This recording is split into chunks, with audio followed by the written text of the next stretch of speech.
while you're doing your bow hunting?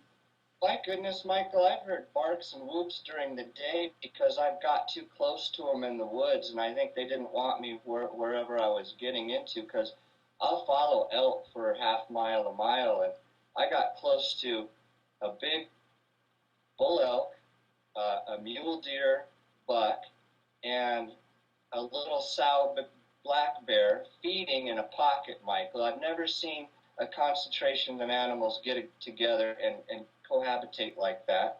And when I got my little bow out and I was going to shoot the elk, about 10 yards behind me, something barked like a giant 300-pound dog, and I almost pooped my pants. And I turned around and I didn't see anything. Another thing is, you'll be close to these things, the Rocky Mountains, and you can't even hardly see them. You just kind of have to smell, or you get a distinct feeling that something's not right because that feeling of something following you is valid if you're a sensitive individual. But I pressed up into a pocket of clear cut on a particular day, and I skipped lunch, and I had my bow, and I really wanted to get me a deer. I really wanted it bad, so I got into some trees, and I'm tired, and I'm clomping around, and I had walked about 3 miles up a closed forest trail into some steep and deep Colorado wilderness. Probably, Maine's different. Colorado's really rocky and dry, and where there's water, there's life. So I got up there, and I saw a beautiful chocolate mule deer. Man, beautiful rack, and the paratrooper picks up in me, and I go chasing after him, but I realized I was tired and I was noisy, so I snuck after his tracks, and I followed him maybe 800 yards. And I'm following his sign. I mean, he's even pooping on the run. When deer get nervous, sometimes they'll poop at a full run, which Right. is great because it makes it easier to follow him. Anyway, I see this thing laying up about the same color. Michael, what I'm talking about is like a Maine chocolate brown moose. It's a distinct color. It's not quite dark black, but it has that chestnutty brown in it, and it's beautiful. And I saw the same color laying on the ground behind 3 pine trees and a couple of quaky trees, and it was laying on its side, like this, like you do when the kid's sleeping. It was laying in not a fetal position, but kind of. And I thought what I did is I found my deer that had bedded down and forgot about me because it took me 45 minutes to creep up to him. And, man, I put a arrow in my bow. I remember it like it was yesterday, and I pulled that son of a gun back. And I had a Gore-Tex jacket, and the sound of the jacket, me pulling my arrow back, holy smokes, man, this thing sprung up, and it jumped out of them trees, and it took off in a line directly opposite from the path I had traveled in, like it was wanting to get as far away directly opposite me as it could. Holy crap. So I'm looking at it, and I'm thinking it's a black bear, and I'm looking at its ass, and it's got a big ass, and it looks like a square, not like a bear that's round. This thing had a square ass, like a linebacker, when they get those muscles around their hips and stuff. And it just took about 3 huge stretches, like a greyhound dog, because all I can remember seeing is its back legs reaching out in front of its shoulders, and then these paddle-like movements of the arms coming up and grabbing. And what it was doing is it was grabbing trees, and it was grabbing dirt, and it was like flinging it like this as it was running. And hell, I didn't know what to think. As a matter of fact, I wasn't thinking anything except that it wasn't a deer, and there was no way in the world I could shoot it. Not because I recognized it, because it moved so fast I couldn't actually physically shoot it. I wouldn't have shot it because I couldn't identify it, Michael. But I didn't see any pads on the back of the feet. When bears run, you see I don't know what you call them, Michael, you're a scientist, but they got those pads right here, and then they got the pads on the fingers. Yeah, I think we call them pads. Well, I must be moving up in intellect. I think Um, so. but anyway, no pads. And, 'cause I didn't know what to think. As a matter of fact, I wasn't thinking anything except that it wasn't a deer, and there was no way in the world I could shoot it. Not because I recognized it, because it couldn't actually physically shoot it. I wouldn't have shot it because I couldn't identify it, Michael. But I didn't see any pads on the back of the feet. When bears run, you see Have you ever seen that footage, Michael, of the guy that scares that ape-looking thing and it runs across a clearing and it's quadrupedal and it's flapping its arms? This thing looked like that, but the one on the film, the body was upright. The one I saw, the body was parallel to the ground, and it was actually reaching like a swimmer would do, kind of a butterfly stroke, and they were offset. I noticed in the 3 times it reached out that both arms couldn't come down at the same time. It had to land one arm, and then it had to land another. And then here come the feet in big sweeping movements. And it made noise like it just sounded like a VW bus cruising through the bush at 30 miles an hour. It gave me the impression that, number one, I can break you like a twig, because every tree it touched, it broke. And not tree per main limb, but whatever it touched, Michael, it was breaking. And then I went and looked at its tracks, because it took me about 10 minutes just to figure out what the hell happened and whether I should even go look. But Mike, I'm going to be honest with you. I'm an adrenaline junkie, and it turns me on to chase shit like that around. I mean, I've got a bow, and I can shoot, and I ain't scared of nothing. So I followed this sucker in. And I think I put in my report that when I looked at the front, where the front arms were landing, were like square little rectangle marks, and you could see a couple places where maybe knuckles or fingers had grabbed, but nothing concrete. All right, I couldn't even find any hair. I didn't even think to look for hair, but I followed this thing, and what it did is it ran straight up the side of a mountain, up into some rocks, up in you would call it a ridge.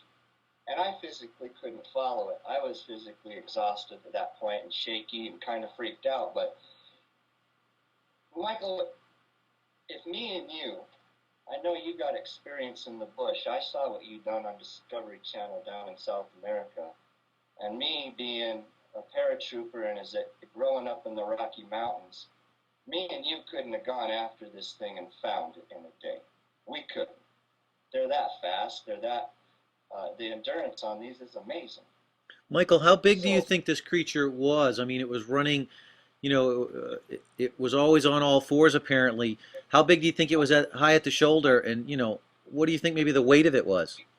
I think if you looked at it in linear feet, because I'm a carpenter, I think it would be 5 feet or less, maybe 6. And it wasn't very big. It might have been 220 pounds, maybe less than 200 pounds. But it was powerful. Like any animal in the wild, they have a strength ratio that is not comparable to humans. So, but the power of it was amazing. And I'm pretty familiar with black bears. And if it would be anything that me and you could sit down and say, well, what could it have been, Mike? Well, it could have been a black bear, but it's not like the general shape, demeanor, run, smell, tracks. We're not a black bear. Now you say So you smelt it, Michael? yeah, I can smell a herd of mule deer a half mile away, and people that know me can verify that. But it smells like when an elk pisses all over itself. Smelled no different than an elk to me. It smelled no different. It's got that musty, pissy odor about it. And here's another thing. Mike, you know this. You spend a week or two out in the woods like we have it. You get to smelling things real good. You clear out you're in the bush after a week, you lose all that crap in your sinuses, and you can smell like a beast. But part of being a good bow hunter, Mike, is you have to get close and shoot straight. And so that's what I've become good at. And I was purposely trying to kick something out of the woods, but I kind of didn't expect that much commotion. Even a bull elk wouldn't make that much commotion Now, Mike, unless to. when Go you're ahead, bow Mike. when I'm you're bow sorry. hunting like that, what type of gear do you have on, and like, do you use cover scents? What type of attractants or cover scents might you use? Well, I pretty much go in your standard Walmart camouflage fatigues, and war painted up. And what I'll do is I'll get some fresh elk sign as far as elk poop and I'll go to a elk wallow that is in the area, and I'll wipe the mud all over me. Um, Basically, man, I become one with my environment because that's what gives me a thrill, and I enjoy it. So the dirtier and stinkier I get, the more successful I feel I'm going to be in the field. Now, this was the first encounter you had had with one of these creatures. What happened? I mean, after you had that encounter, what's been going on recently? I mean, how did you progress? Well, that would have been actually my third sighting of a Sasquatch. Um, but what's been going on recently Well, no, is, tell us about the other two. I didn't know you had two prior to that one, Mike. oh man, I had one that was nearly a 5.5 hour encounter in Pinnacle Trail, Alaska, and that's what got me interested in Bigfoot. And my wife nearly sent me to the damn psychologist over that one. Um, I shot at it.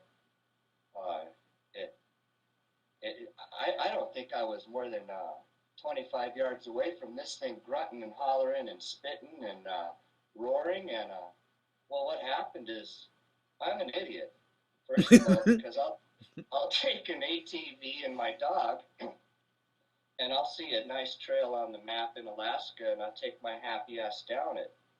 And I went down a trail, and it took me 3 days by four-wheeler before I stopped and I camped. And I camped on a beaver pond, the intersection of 5 game trails, and a slope to, I think it's the Chitna River. Well, anyway, I'll get you the specifics on it, Michael, but I woke up at 3 in the morning to my 200-pound Malamute sitting on my chest through the tent, and he was growling. And I thought we had a grizzly bear problem. Mike, up there, I'm ready for a grizzly bear. So I grabbed my ranch rifle, and I was scared because I could hear growling. Mike, I could hear my dog growling, and then it's like this ultra low, basal, primal. Like if you're a combat soldier, it's the kind of growl that it would just send chills in you, but it's low, almost lower than you could feel it. It's like when an airplane vibrates the engines and you're just like, but something that maybe weighed 1,000 pounds doing that. All right. So I get out of the tent and my dog he won't even let me walk. And Moose is 200-pound Malamute, native to Alaska. So I'm looking at what's growling at us, and it's behind a big spruce tree. These spruce trees are beautiful. They're like 60, 70 feet tall, 40-foot wide at the bottom, and you could almost teepee underneath the umbrella of it, and that's where it was. And it was underneath the umbrella of this spruce tree, and it was hollering at my dog, and it hated my dog. I just got the distinct feeling it was after my dog, and him and the dog were growling at each other. So my first thought is I've got a bushman, okay? Because sometimes in Alaska when you camp, you can get wild bushmen who will steal your four-wheeler or steal your gear. They're known to be around mining camps and take advantage of when you leave your equipment out. So there are rogue people out in the woods that do weird things. But here's the deal, man, is I said, hey, if you don't quit screwing around, I said, I'm scared to death. And I said, if you don't leave me alone, I'm going to shoot you.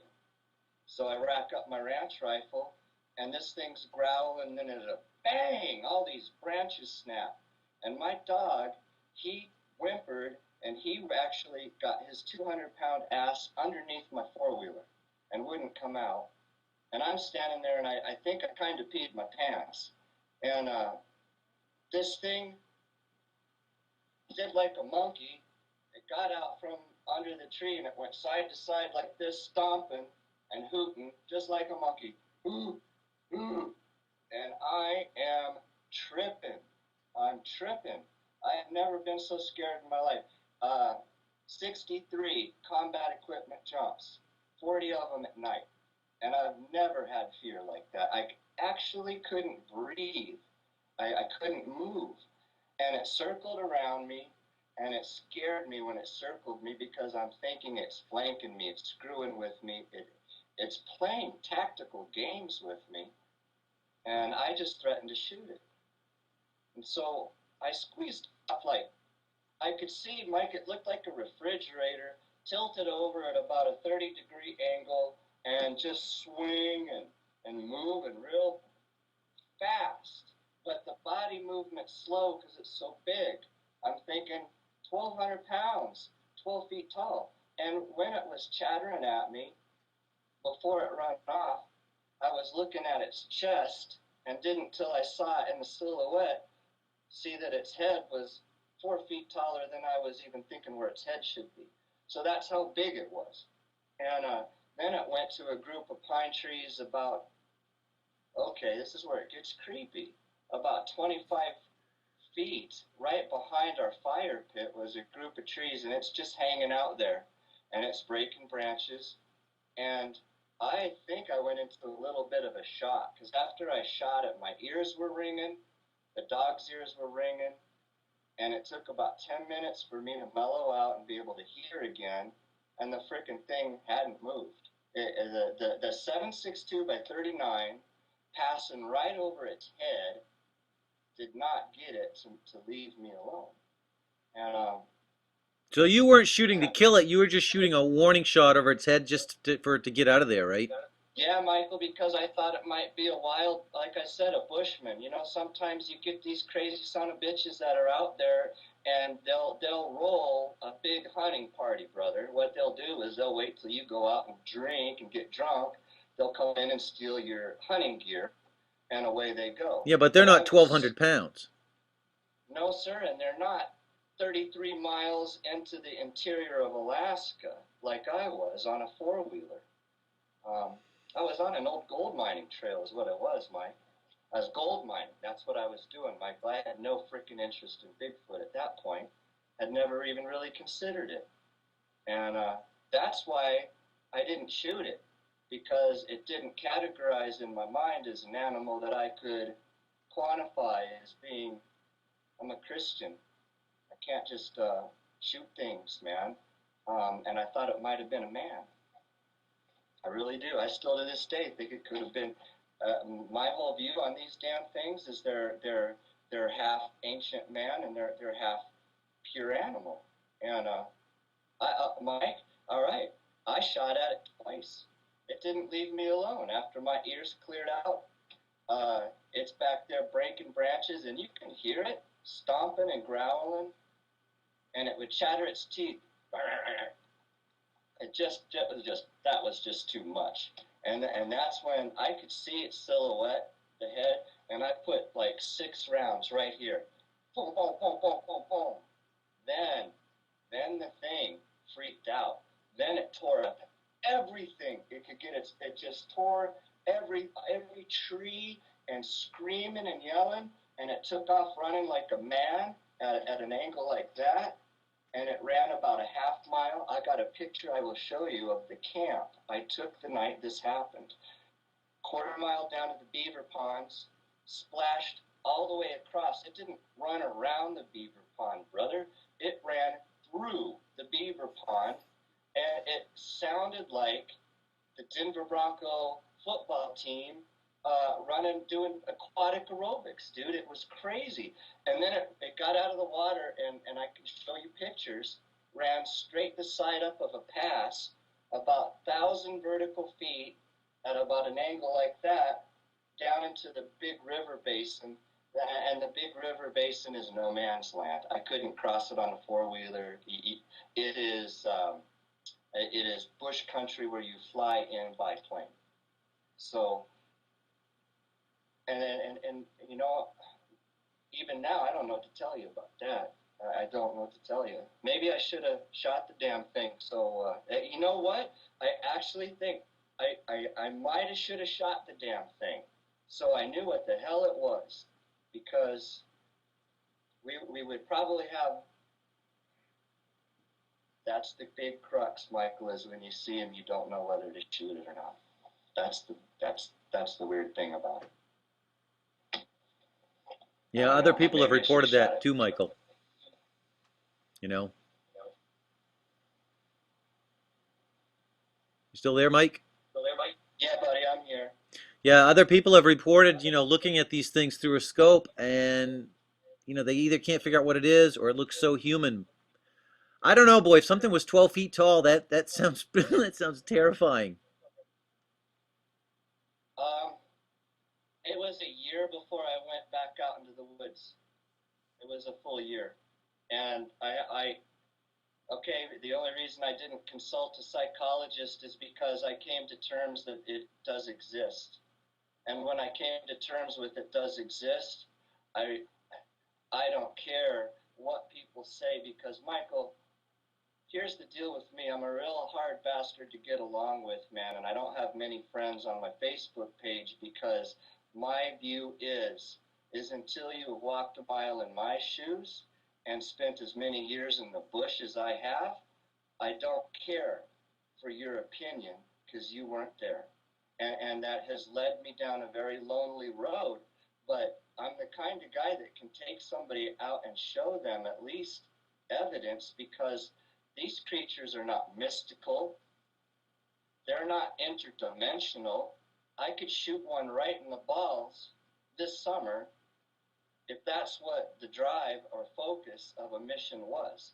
If you had SEAL Team 6 or a bunch of hungry paratroopers, you could haul a Bigfoot off a mountain quickly.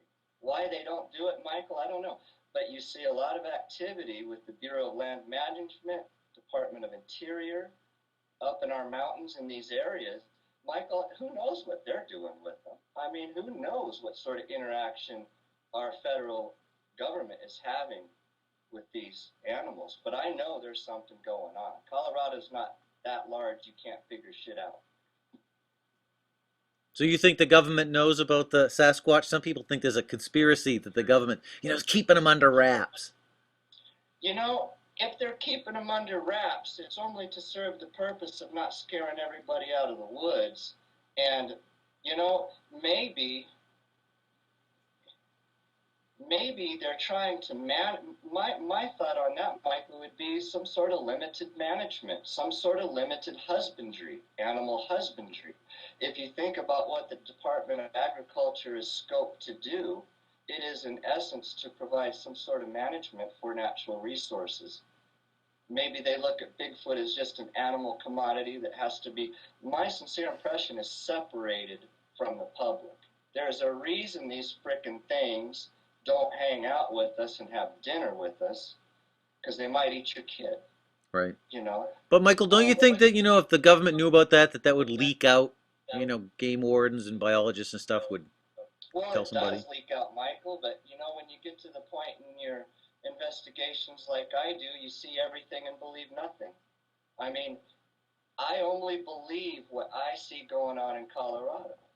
And I have spent so many years in certain areas that I probably know as much about them as the rangers that work them. And what I see is areas of high Sasquatch activity that I have documented on CBIG through photos, however half-assed they may be. You know, I'm just a punk. I'm an outdoorsman. I'm not a researcher per se. But I'm trying to show people that there's something going on out there. Tell me there's not, Mike. You Well, no, know, you've shown me let some me know. interesting footprints that you've collected out there, Michael, that are, puzzling. The footprints. They puzzle me, man. Now, what You was your know, I other don't. sighting, Michael? You've told us about two of them. What, you said you had a third sighting? Yeah, this one was in. I'll even tell you. I'll give you a general location for this one because it's frequented by a lot of people. It's Gould, Colorado, up Highway. I think it's Highway 14. I don't know, but Pooter Canyon, Cameron Pass. Um, those are some good areas. And I was bow hunting again, and what I did is I found a huge section of meadow that was in between some closed forest roads. And by the way, most Sasquatch sightings I have are in between closed forest roads. So that's part of the assumption that the Forest Service works with these animals to limit their potential exposure. So I had hunted the same area for 5 days, walking it slowly, not seeing anything for 5 days. And the last day I'm out there and it's beautiful and I wanted to sit down and have lunch. So I sat down and put my bow down and I'm looking out at this meadow about 60 yards in front of me and some aspen trees. You're going to like this one, Mom. And I think I'm looking at a bull moose.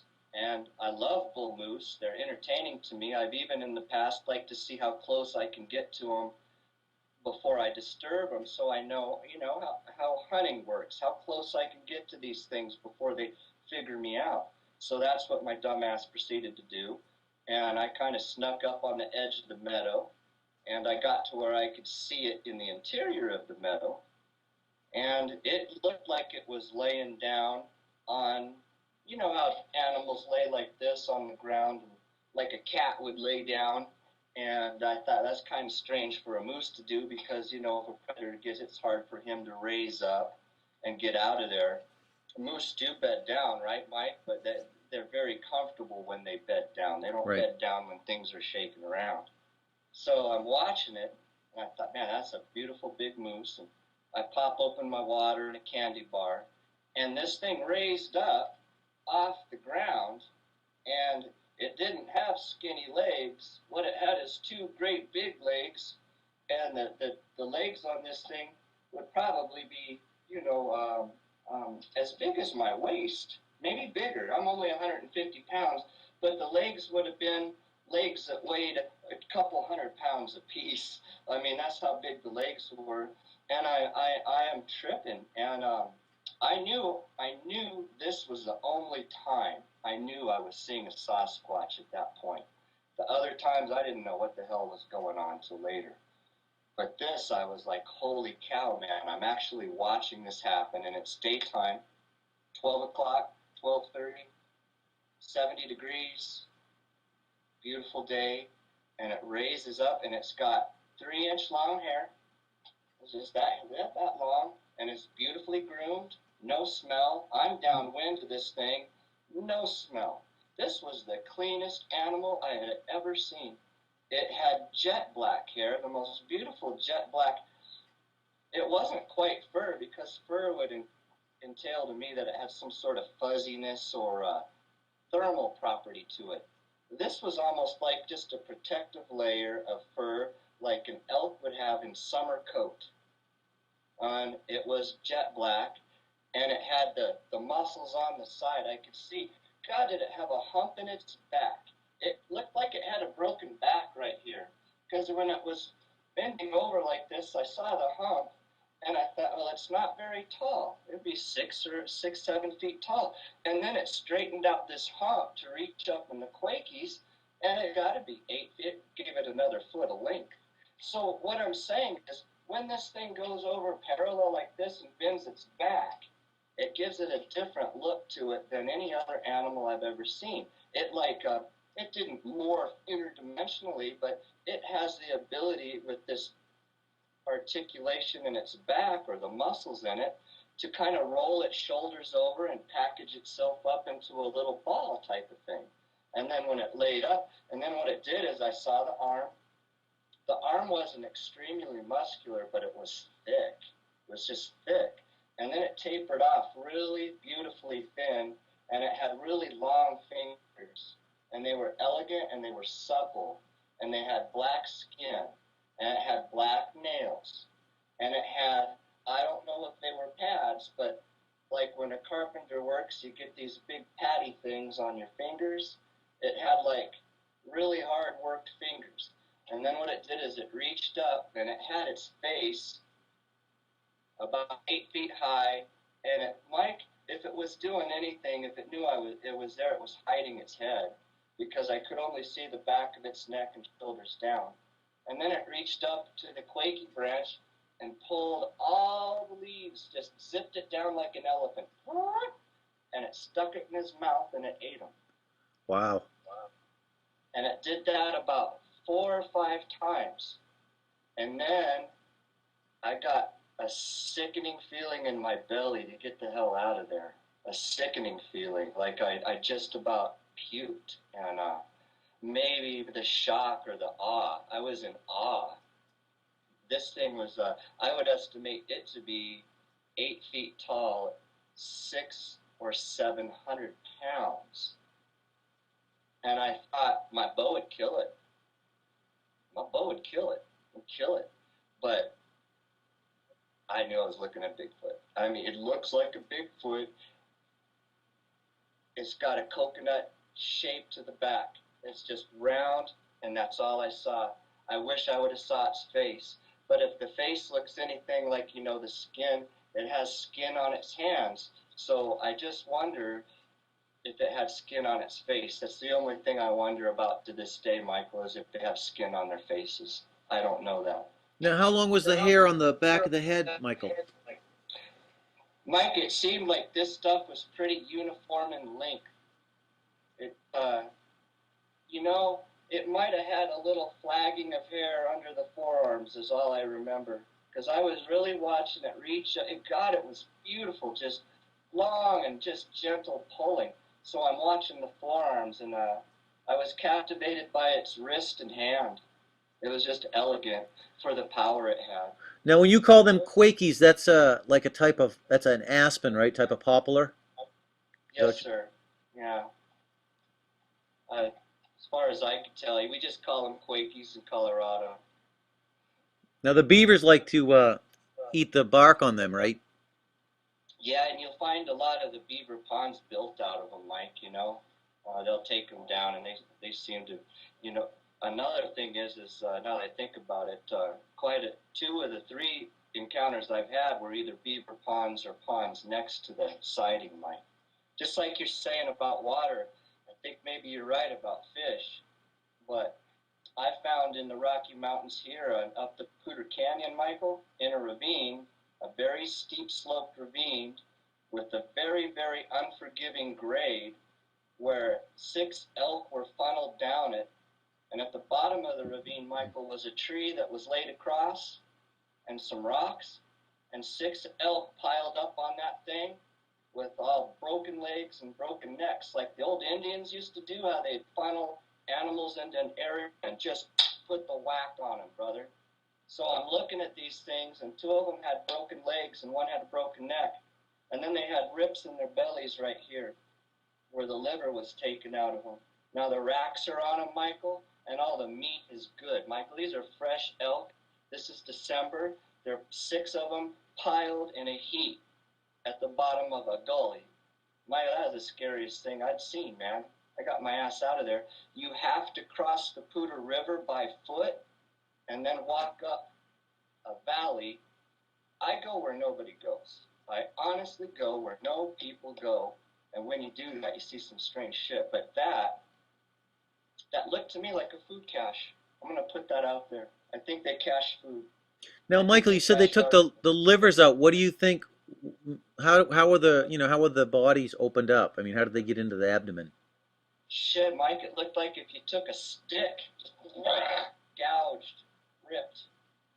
Mike, as a hunter, when a dead animal is freshly killed, flesh rips pretty easily. It really does. If you get into a backstrap or a loin or a roast on a freshly killed deer, you can peel it from the fascia around it.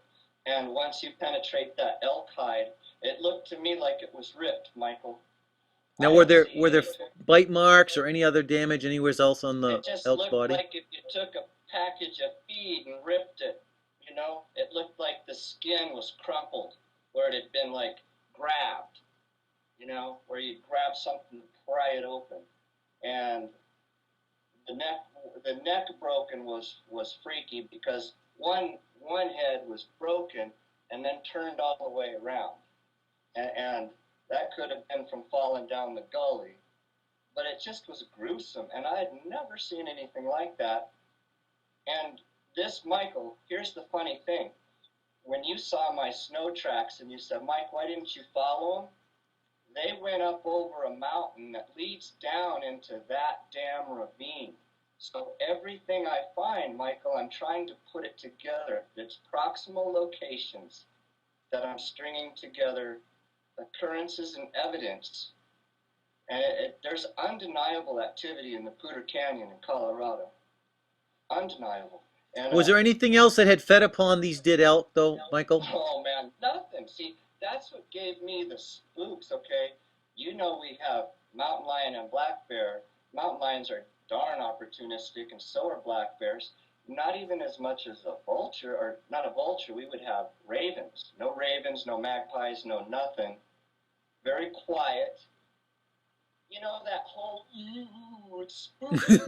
Yeah. All right. Mm. Well, I've run into that a couple times. There's something to that, brother. You know, if you're freaking paying attention, like my dad says, we're lifelong Coloradans.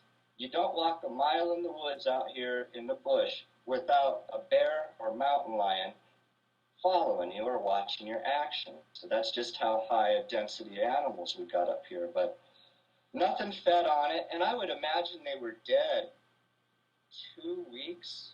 I know dead critters. I kill them. 2 weeks, laying there. December. So, it didn't rot. Everything was fresh. And all the elk And had their livers removed. Mike, I could only see two, man, because they were piled on each other, and I couldn't pry them apart. They were giant, Yeah. They're big, you know. These are just things I've experienced, man, and I'm not a scientist. I'm more of I don't even know if I'm a tracker, Mike. I'm an enthusiast. I'm a hunter. Oh, you sound like a tracker to me, Mike. If you're bow hunting and you're getting things with a bow and arrow, you know, you're definitely tracking stuff. But, that's the extent of it. To go into any more, embellishment, there's no embellishment. I have a hard time lying. It's not in my nature. I mean, everybody at church knows who I am and what I do. So I'm on a pretty tight line with reality. And I think that's what makes it so hard for me to get along with folks is because I just can't buy into a lot of this stuff that's going on. Oh, Mike, I have the same problem. Well, Michael, See, I'm going to wrap.